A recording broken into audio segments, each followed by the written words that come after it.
Istilah tempat jin buang anak saat ini menjadi fenomena yang cukup menarik perhatian masyarakat Indonesia.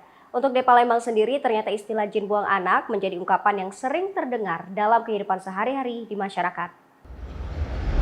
Di mana ungkapan tersebut untuk biasa dipakai masyarakat sebagai candaan untuk menggambarkan sebuah daerah yang sepi, jauh dari pusat kota dan keramaian. Budayawan Kota Palembang, Kemas Ari Panji menyampaikan istilah tempat jin buang anak adalah sebuah bahasa idiom, di mana itu menjadi sebuah ungkapan atau proses komunikasi sehari-hari. Kemas Ari menuturkan memandang sebuah ungkapan harus pada perspektif yang positif, karena terkadang ungkapan bisa disalahartikan seperti apa seseorang memandangnya. Ari menceritakan istilah tempat jin buang anak dulu sering dipakai untuk menggambarkan beberapa daerah di Palembang yang masih sepi dan sering diucapkan oleh orang tua zaman dahulu.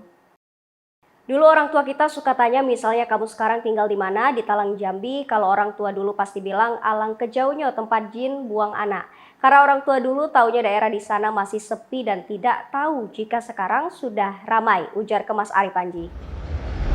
Menyinggung kasus Edi Mulyadi bukannya membela, tapi Ari melihatnya jika apa yang disampaikan politisi PKS tersebut bukan bermaksud menghina warga di Kalimantan maupun suku di sana.